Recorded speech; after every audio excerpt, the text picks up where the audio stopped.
First and foremost, I want to say welcome.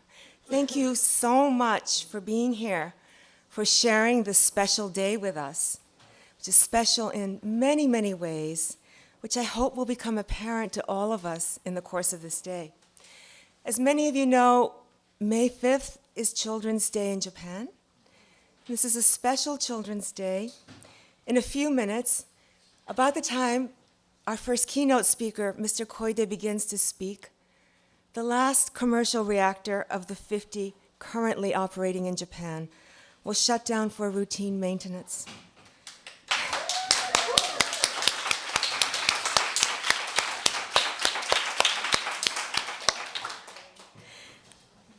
It's 42 years since 1970, when the commercial reactor program began, when there were two.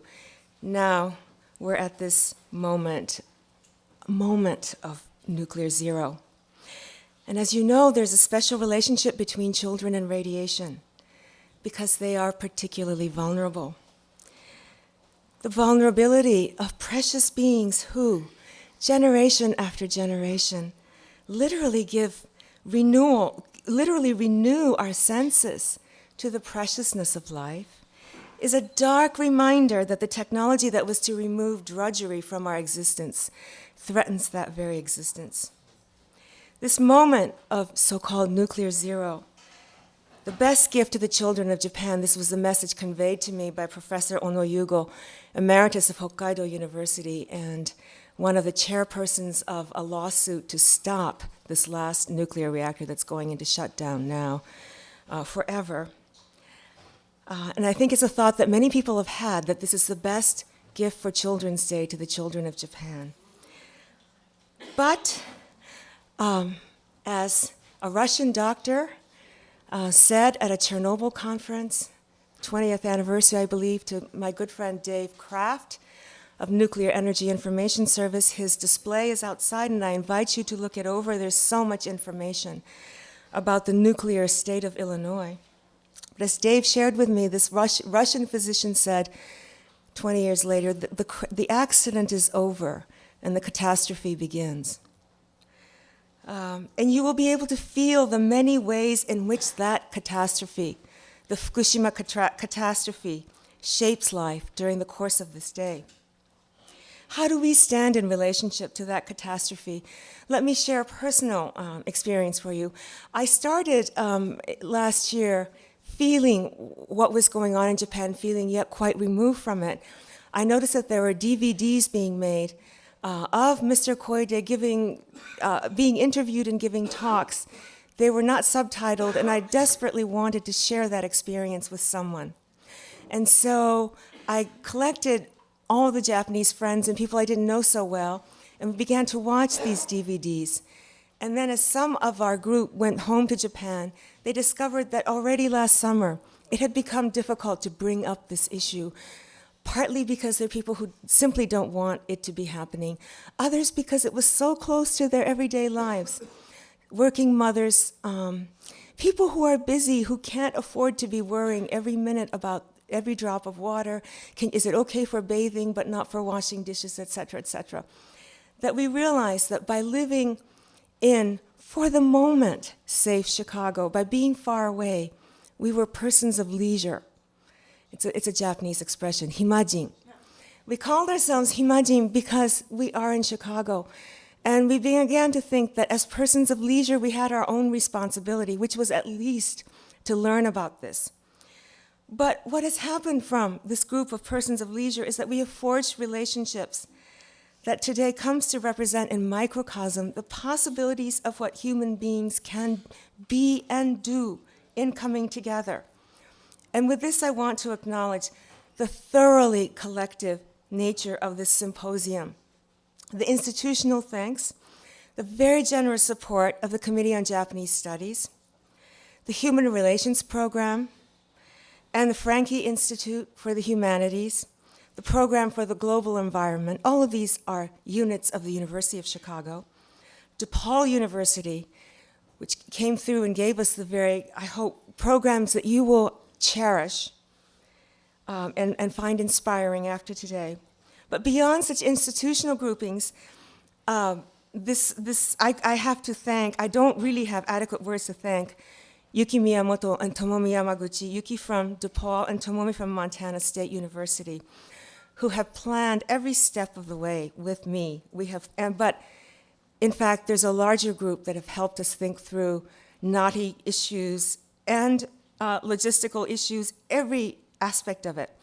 And I particularly want to thank someone who's not here today, Sarah Earhart of the Center for East Asian Studies and Japanese Studies, who had the brilliant idea of setting aside budget for 10 scholarships, modest scholarships of $300 to defray the expenses for students and activists from elsewhere. So we have that special part of our audience today too, and thank you, Sarah, who's on maternity leave, very good cause, for such a brilliant idea.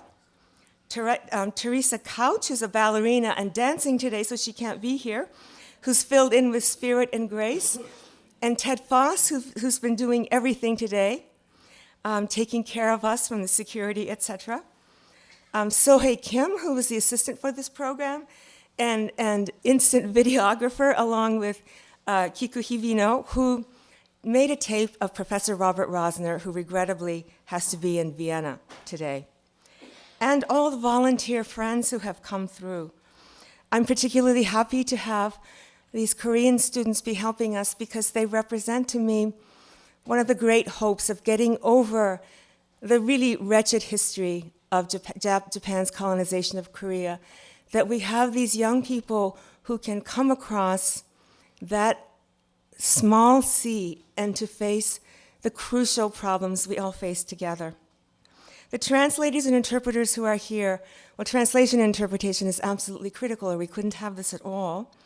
But they also have contributed enormously to our understanding of the issues involved. And I want to thank all of you who helped to spread the word. I have to keep pausing over the fact that many of us would never have met, let alone come to know each other in the ways that we have without the Fukushima disaster. You would not be in this room. And what a pity that this should be so. As you will learn today, the disaster has been deeply, tragically divisive.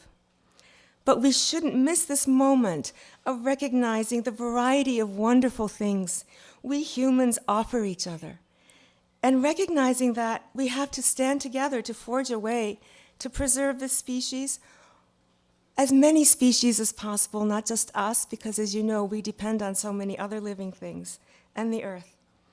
And why should we not take a step in that direction today, here at the University of Chicago, where in some ways it all began? So thank you for being here. It's a long day, but I hope that you will find it as gripping as I have found in just speaking with our speakers. And I really, really thank all our speakers who have come from various kinds of distances, from New York and Osaka, Mr. Koide. And we'll have,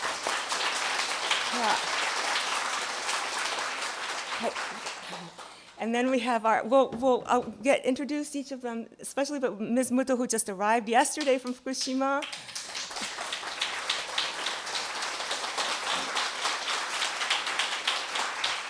And Dean Wilkie from Idaho, which I think in some ways is as far as Fukushima. And Dr. Patterson there.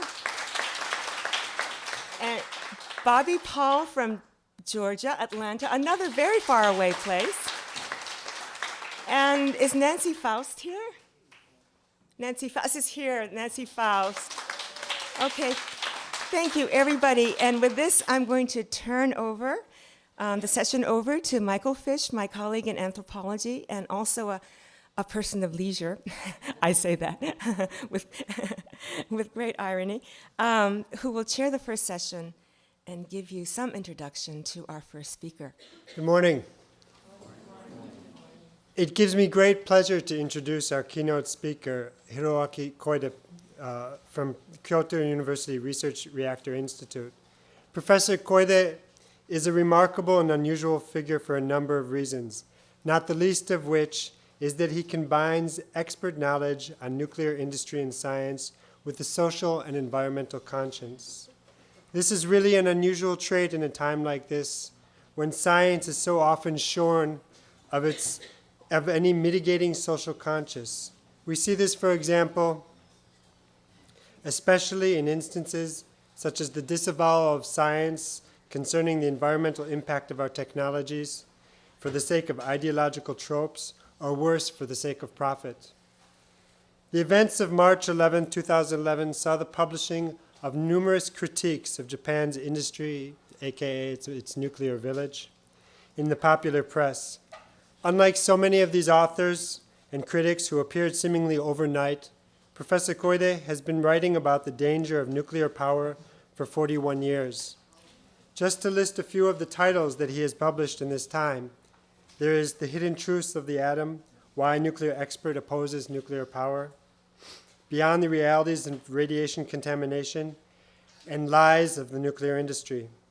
To quote from an interview with Professor Koide that appeared recently in Japan Focus, one could say that prior to March 11th, Professor Koide was a voice in the wilderness in a nation committed to nuclear power.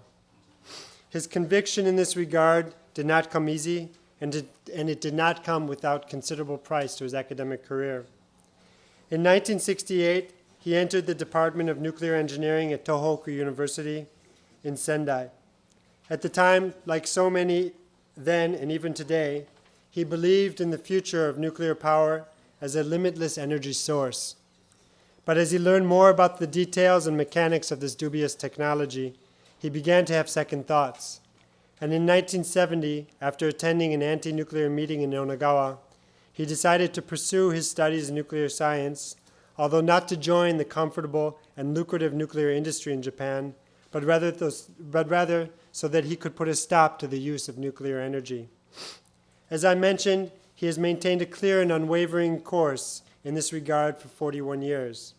As a result, we are extremely lucky to be able to call on his wisdom, his expertise, and his experience at a time like this, when in the wake of the nuclear disaster at Fukushima, not only the people of Japan, but individuals and nations around the world must organize and address the problem of nuclear power.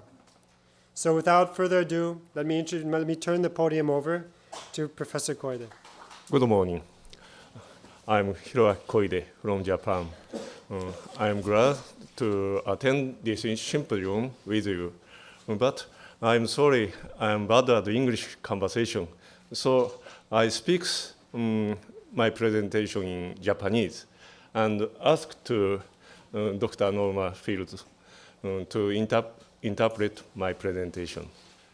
これから私は皆さんに What I plan to do today is to share with you the development of the nuclear industry in Japan today, and also what is going on with the Fukushima nuclear reactor today. I wonder if you know about this.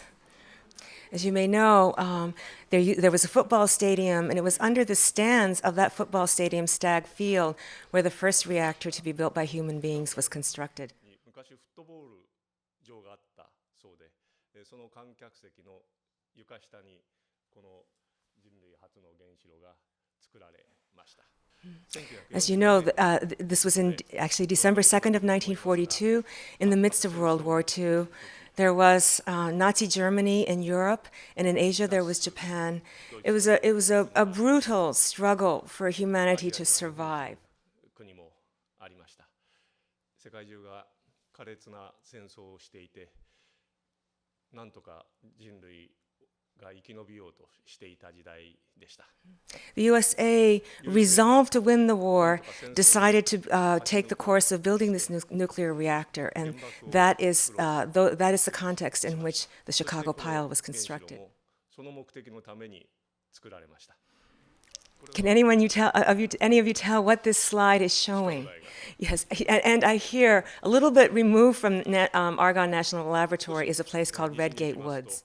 アルゴンの国立研究所があります。そしてそのちょっとシカゴ寄りに、レッドゲートウッドという場所があるんだそうです。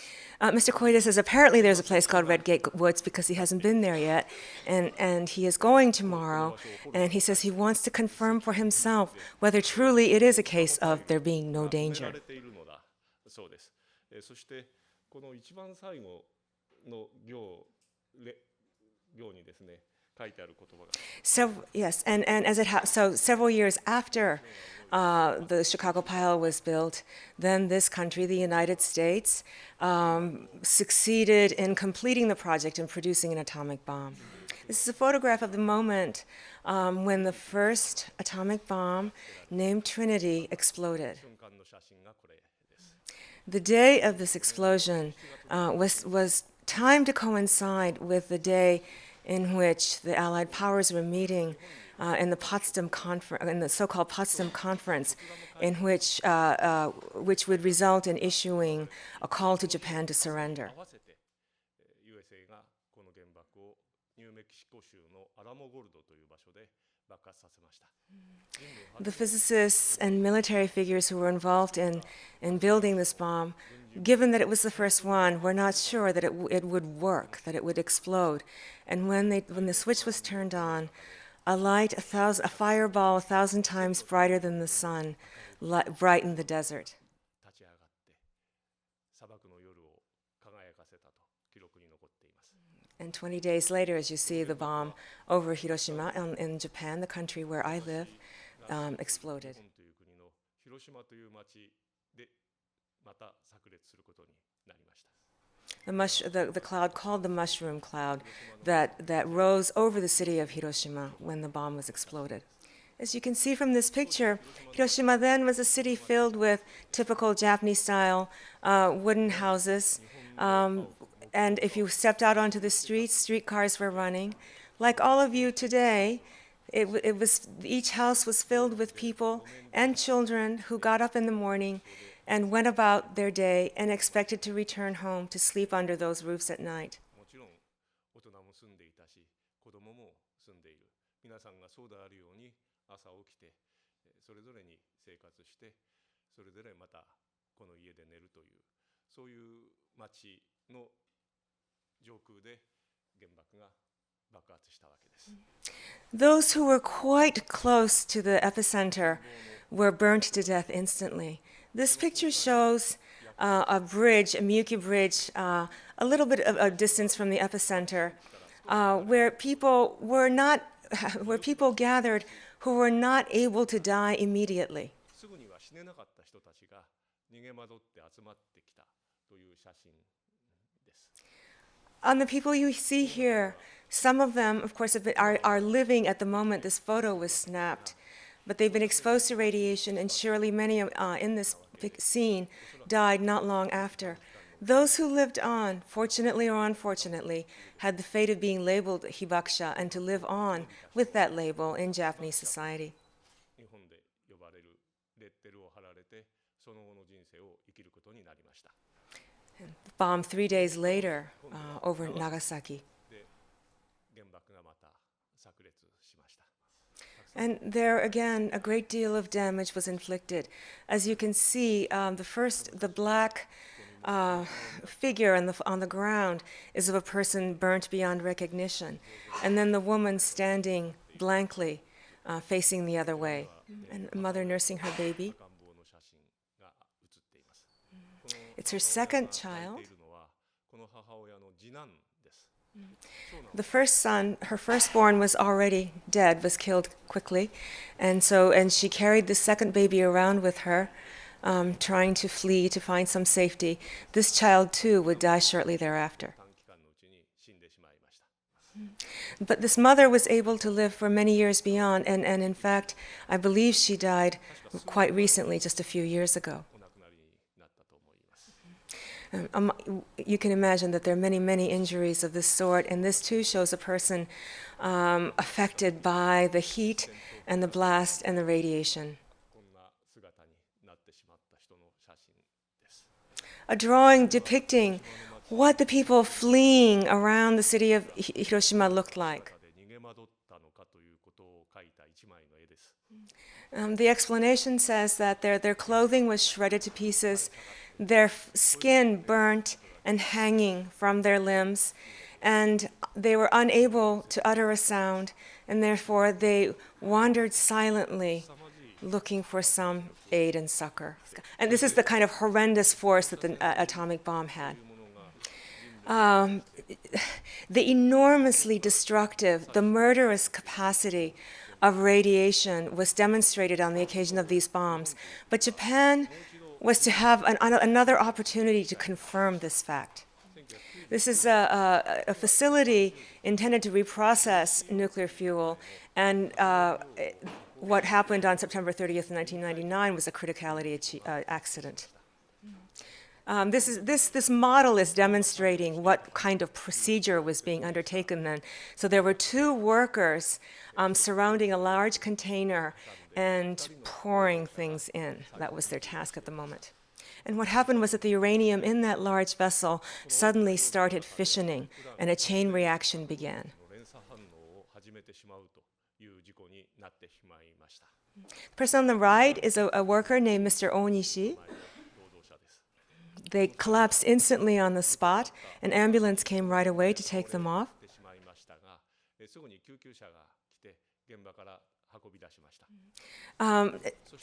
Regular hospitals were unequipped to treat them, so they were taken off to University of Tokyo, said to be the finest institution in Japan, and taken to the hospital of that university.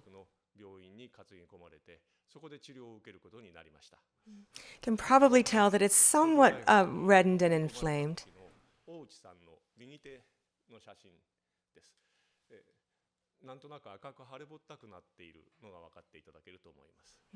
Maybe when you go swimming in Lake Michigan, you have at times experienced getting sunburned and experiencing that redness and swelling. But of course, the swelling in his arm can't be attributed to that kind of experience.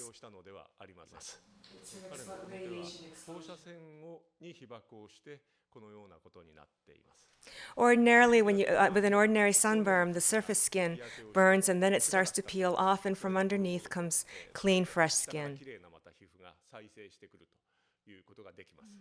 But with radiation exposure, if the outer layer, the epithelium, burns and is destroyed, then what is underneath, the organ of the skin, cannot renew itself, and therefore all the layers begin to die. Ordinary understanding at the time was that a person exposed to this level of radiation would die within 2 weeks.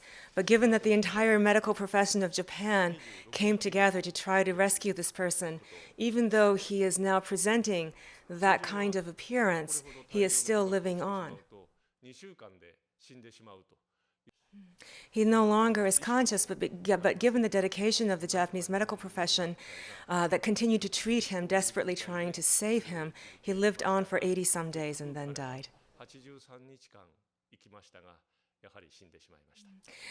Having had a chance to witness how terrifying the power of radiation is, humanity nonetheless continued in its pursuit of nuclear energy.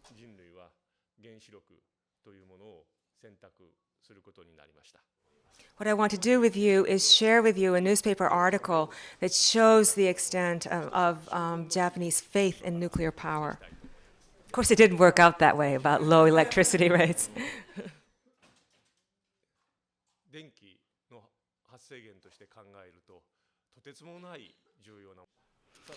I don't know whether to call it regrettable or completely to be taken for granted that these expectations simply were unreasonable, could never have been anticipated to be fulfilled.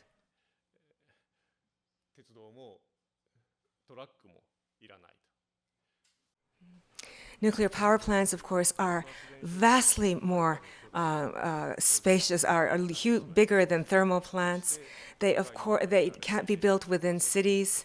They're imposed on remote rural areas, and certainly can't be built in basements. And once you start up with nuclear energy, then you're producing, generating enormous amounts of fissile products. I'm having you look at a blank canvas right now, but on that canvas, I'm going to show you a small square on the lower left-hand corner, so please watch. It's the weight of the uranium that fissioned in the Hiroshima bombing that I showed you slides of earlier. It was just this small amount of uranium fissioning that caused the destruction of that entire city. And this is what humanity sought to make a source of energy.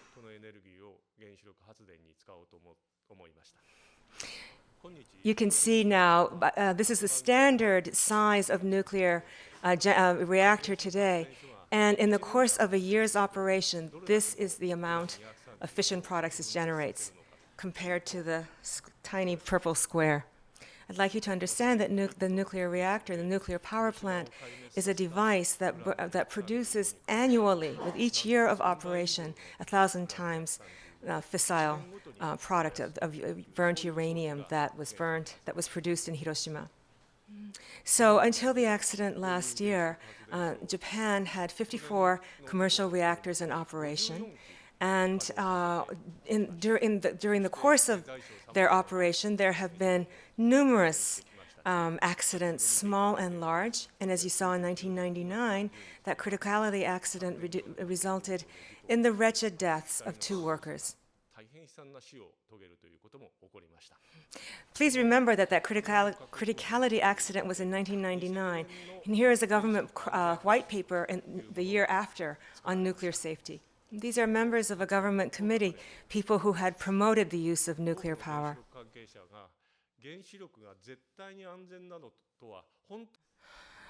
It's I who put those words in red, highlighted them, but in fact that expression was generated by members of the government committee.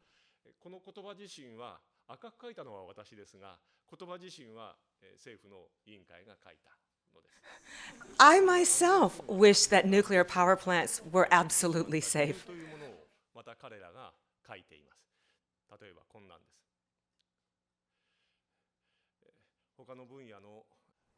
But my wishing it is, of course, not going to result in that absolute safety. And that is why the country of Japan has had to experience such a catastrophic incident. Japan is probably the leading earthquake country in the world. I hope you can see the black and red circles all over this world map. And the black circles represent sites of nuclear power plants. There are approximately 430 power plants operating in the world today. In Europe, 150. In the United States, approximately 100. And there were 54 in Japan. And the red dots represent the sites in the world over about a century, from the early 20th century to 2010, where major earthquakes have taken place.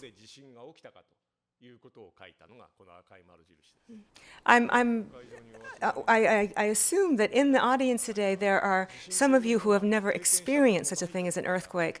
And as you can see, in the United States, there are rarely earthquakes, and the same in Western Europe and Europe. Fundamentally, on our planet Earth, the major earthquake sites are that circum-Pacific ring that you see, and then the area extending from the Himalayas and out the Mediterranean Sea.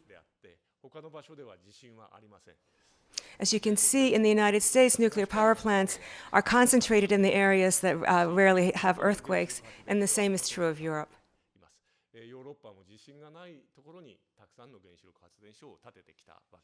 As you can see in the case of Japan, you can hardly see the contours of the map because practically every site is a seismogenic zone. And these are the photographs. This is a photograph of the nuclear power plants of Fukushima Daiichi that succumbed to the earthquake last March 11th. That long structure to the right contains the turbine and the generator. As you can see, for reactor number 1, the containment structure has been destroyed, and we just see the skeletal framework of the building. Reactor number 2 still has the roof, and from this angle, it looks as if the building is in pretty good shape, but according to the government, the damage internally is the greatest of all. Reactors 3 and 4, the containment structures have been destroyed.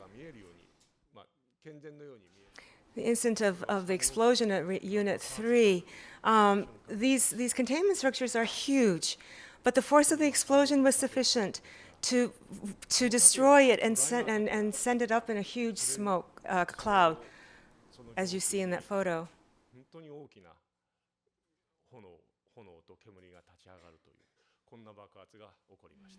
You can see that with Unit 3, in fact, a lot of the framework of the structure has also been destroyed. In the case of Unit 4, it looks as if it's mostly towards the top that the damage has been inflicted, but in fact, it's also true that lower on, towards the ground, there's been a great deal of destruction.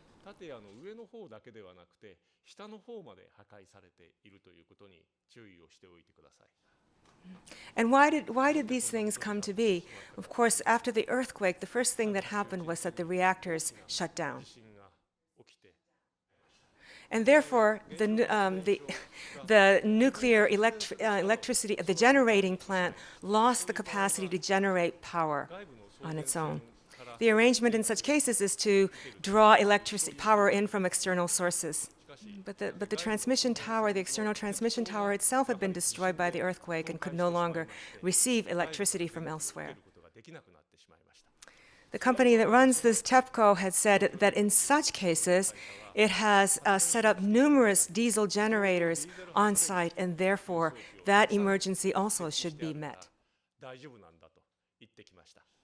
But 1 hour later, the tsunami came and washed away all the auxiliary diesel pumps.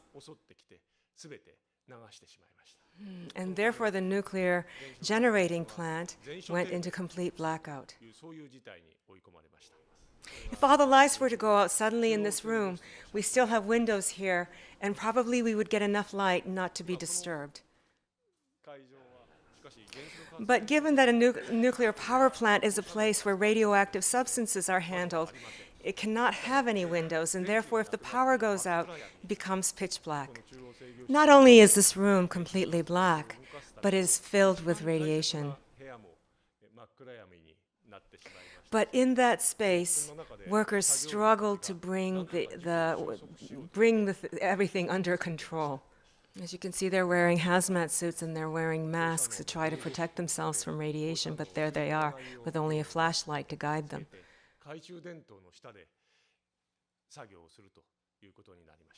As I explained before, a nuclear power plant is a device, a technology whereby the more it runs, the more radioactive fissile products it produces. Since the fissile products produce enormous amounts of heat, even if the reactor has stopped, the generation of heat continues. And if we're unable to cool that heat off, then you have what is called a meltdown. In order to cool the reactor, you need to circulate water. In order to circulate water, you need a pump. In order for the pump to work, you need an electrical source. Without an electrical source, none of these things could happen, and therefore, the disaster continued to progress.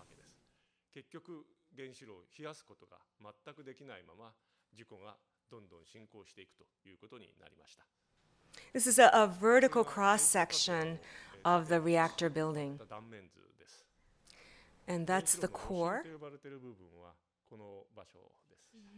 In that core, the fissioning takes place, generating heat, boiling the water, which then turns the turbine to generate electricity when operations are normal. Now, the fissioning in the rods themselves stops, but there is already an enormous amount of radiation in that area and an enormous amount of heat.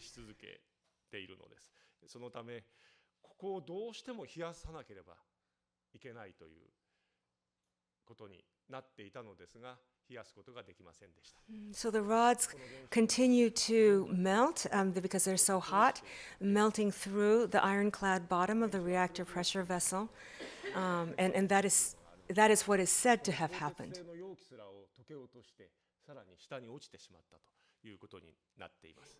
what's containing the fission products, the fuel, is a rod clad with a metal called zirconium. 金属の鞘なのです。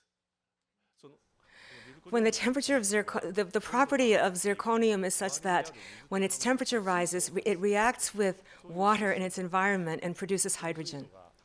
And that hydrogen begins to build up and eventually results in the explosion that exploded the containment structure. 爆発して建屋を吹き飛ばしたということになりました。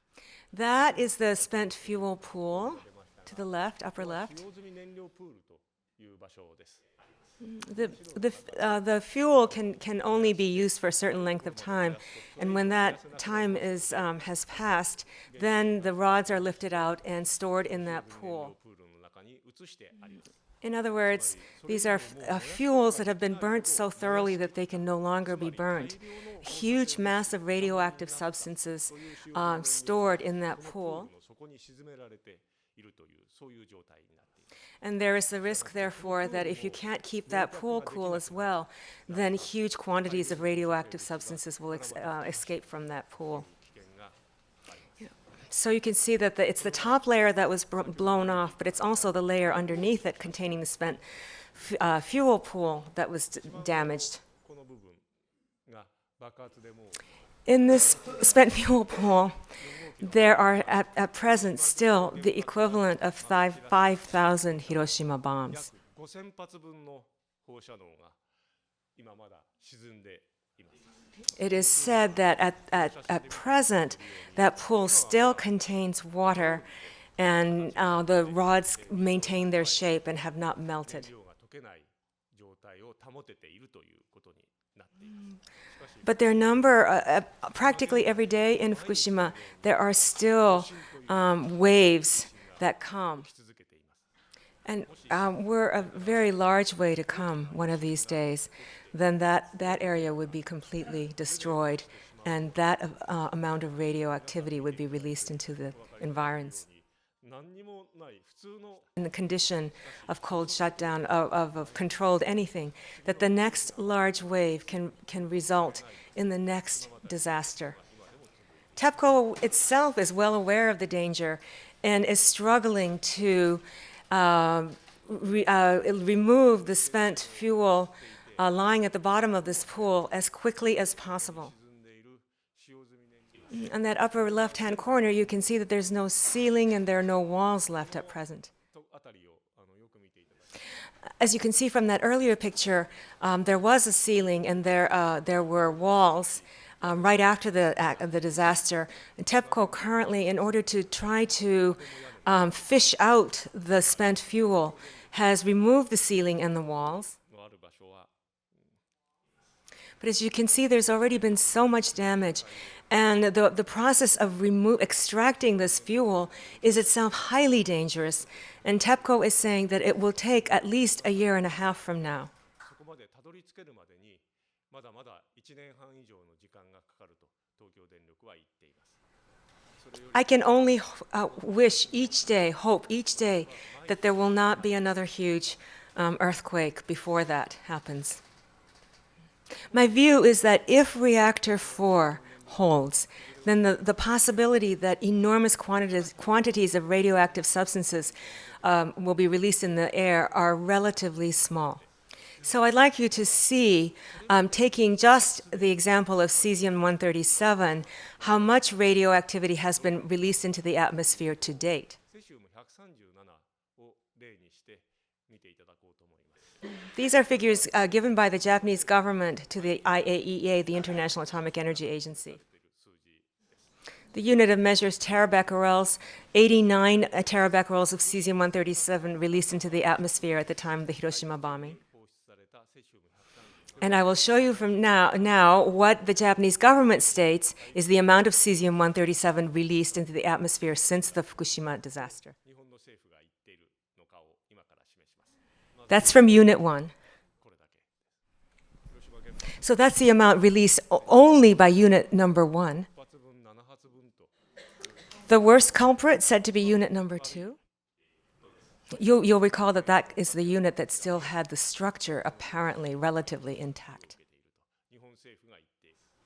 This map is based on data generated by a French agency showing the total deposition of cesium-137 around the world. And of course, you can see the most concentrated spots in Fukushima, northern Japan, and central Japan. But you can also see that that carried by the winds, it has reached the western sections of the United States as well. Of course, it's not the first time that planet Earth has been contaminated by radioactive substances. This graph shows the amount of cesium-137 released into the atmosphere by the United States, the United Kingdom, France, the Soviet Union, and China, each competing to develop their nuclear arsenal and conducting nuclear tests in the atmosphere. You can see how much cesium-137 was continuously emitted into the atmosphere during that period.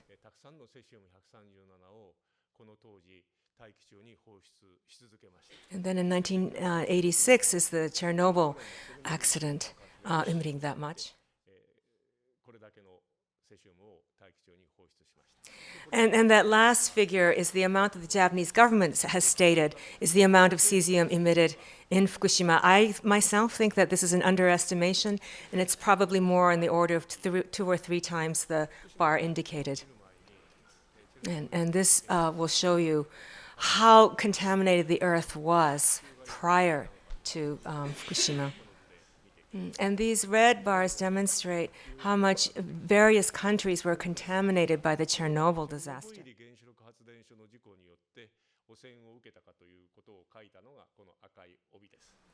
And the green line that just came out indicates how much the Earth had been contaminated by the testing prior to the Chernobyl accident. About 3,000 becquerels. Americans in the audience probably know that in the case of testing, much of it was conducted in Nevada. In the case of the former Soviet Union, in a place called Semipalatinsk. In other words, both were in relatively temperate zones. Because of the selection of sites, the temperate zones in the northern hemisphere were particularly contaminated, and therefore their contamination level can be put at 5,000 becquerels. But with the Chernobyl accident, Soviet Union, Scandinavian countries, the countries surrounding the Alps received many times the radiation they had been subjected to through the prior decades of nuclear testing through this one incident of the Chernobyl accident. And the line I just put out now, I'm guessing that the laws, the regulations in the United States are the same, but it indicates the concentration density that's permitted before you have to declare that area a radiation control zone. That's 40,000 becquerels per square meter. And there you can see that neither the United States nor Japan was terribly contaminated by Chernobyl. But as you can see with the Fukushima disaster, the country of Japan has had inflicted on it an enormous amounts of contamination. It's a contamination map put out by the Japanese government. I think you understand that when an accident like this occurs, it's not as if the radiation that's emitted disperses evenly in the atmosphere. Rather, it is carried by the wind. The red spot right near there, the plant, when the wind was blowing from the north, the plume went south and part of it went out into the Pacific Ocean and then returned to land again and contaminated parts of Tokyo.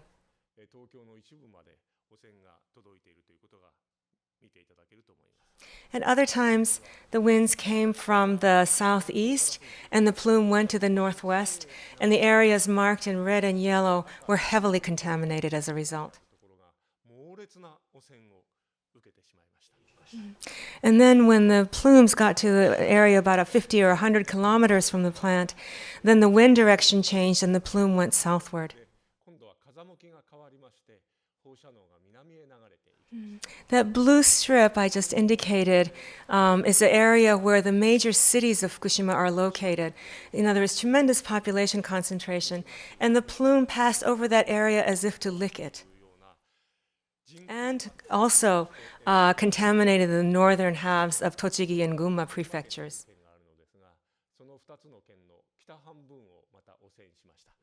And then with the large block you see to the left, to the west, is Nagano Prefecture.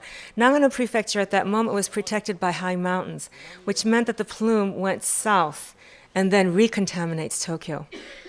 The blue areas indicate regions that are contaminated at the density of 60,000 to 10,000 becquerels per square meter. And the greenish areas around the blue spots are contaminated at the level of 30,000 to 40,000 becquerels per square meter. I said with the previous slide that according to Japanese law, areas contaminated with a greater density than 40,000 becquerels per square meter have to be declared radiation control zones. In other words, all the blue areas and most of the green areas, if Japanese law were to be followed, would have to be declared radiation control zones.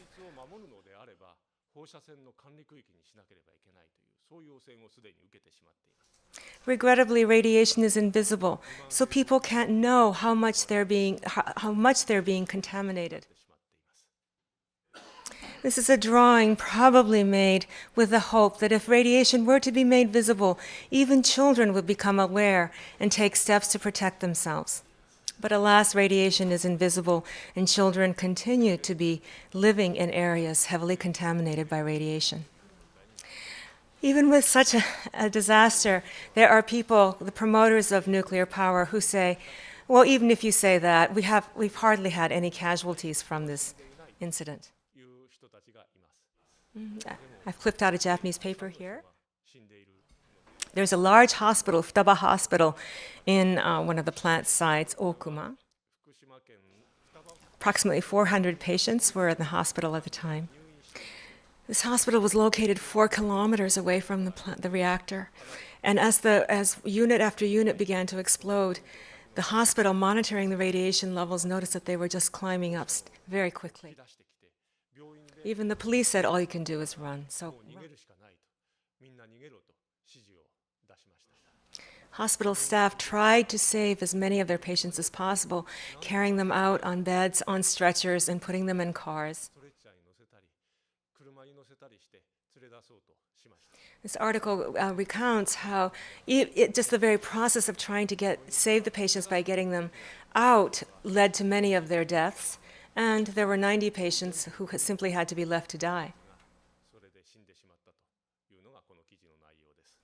That person is the owner of the keeper of that cow. This person, once the government issued evacuation orders, got on a bus and left. Of course, he could not take his cow with him, so it was left in the stall. But for this man, the cow is a member of his family. Every cow has its name. Each morning he would have called each cow by name, rubbed its body, given it feed, and lived together in that way. This picture shows this man unable to endure abandoning his cow, dressed in some protective gear with a mask, coming back to feed the cow. Of course, not all cattle farmers, dairy cow farmers are like him, and so we can see the number of cattle that died trapped in their stalls. And of course, horses died. Some farmers, unable to tolerate keeping their cows trapped, let them loose. And so cows roam the streets of towns that have been deserted. And we have to understand that their bodies are thoroughly contaminated. The plan of the government is to destroy all heads of cattle living in contaminated areas. It makes me despair to think about the fact that none of these cows or horses have any responsibility for what's happened. This is Tubba Township, which is also a site of one of the reactors, and pets that have been abandoned. Behind this banner, you can understand that what's being said is that there are guys who say that nuclear power is dangerous, people like me, but if you believe the Japanese government, which says quite otherwise, and live with this plant, welcome it, then you will become rich. And now it's completely depopulated. Japan has called itself a law-abiding nation up to this point. There are numerous laws about radiation. The Japanese government, in fact, has managed to ignore all the laws that it itself established with its handling of the Fukushima accident, and continues to leave people in contaminated areas. If I were to remove some radioactive substances from a control area and expose someone to it, then, according to the laws of Japan, I should be punished. I can't help finding Japan a very strange country, where a corporation has exposed a huge area to vast amounts of radiation. Nobody has been punished, and no government official who promoted nuclear power has been punished. I've been thinking a lot about the extent of the damage produced by the Fukushima disaster. Of course, there's been a loss of vast lands. The loss is so vast that the government has had no choice but to tell people to live on those contaminated lands. And therefore, people continue to live on those lands, and they are farming, they are dairy farming, they are cattle farming, and of course, the products coming from those lands are contaminated.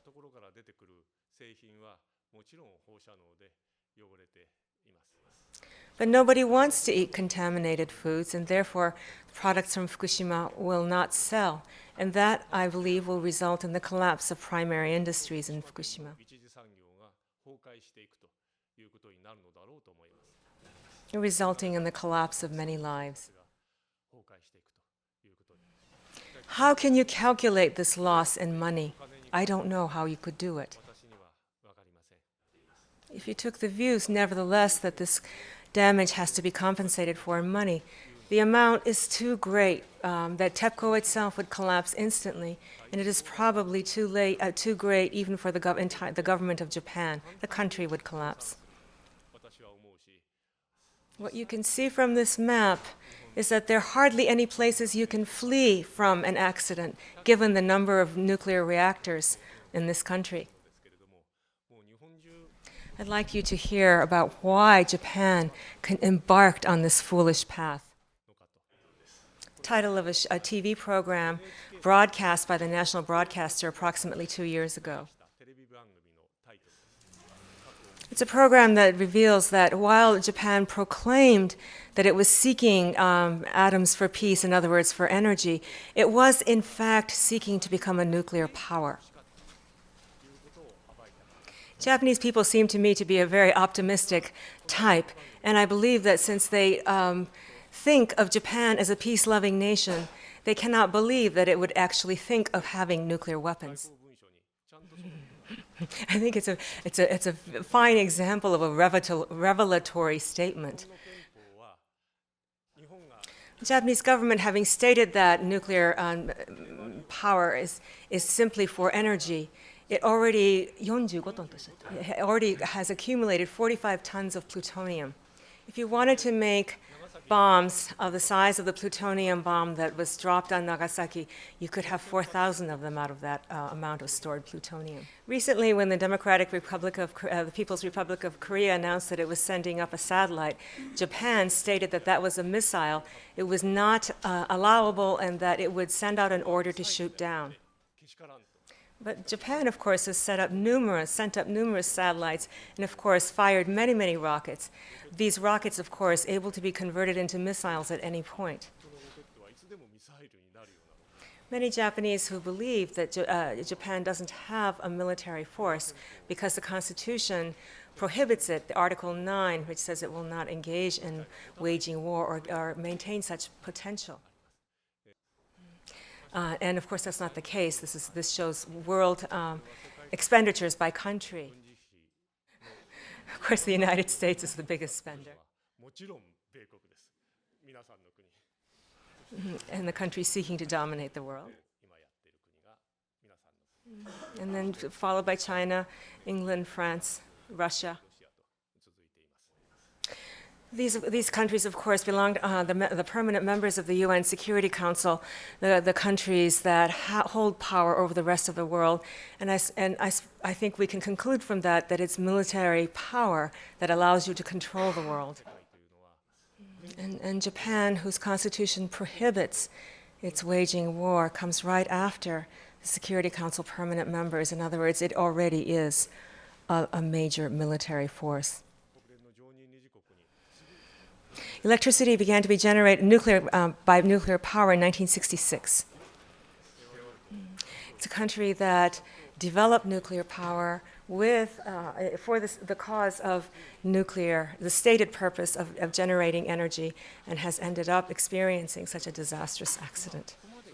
And this country insists, nevertheless, after such disaster, that it will continue on the path of generating power through nuclear reactors. Today's May 5th, Children's Day in Japan.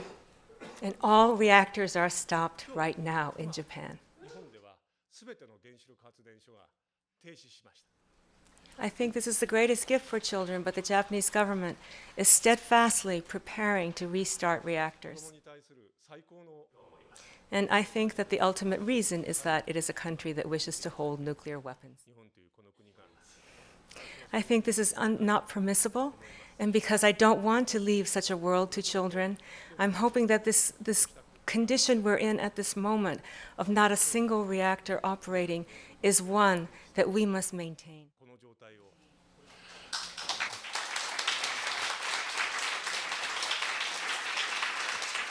今日この会場で皆さんに話を聞いていただく機会を得たことを大変ありがたく思います。長い間ありがとうございました。これで終わりにします。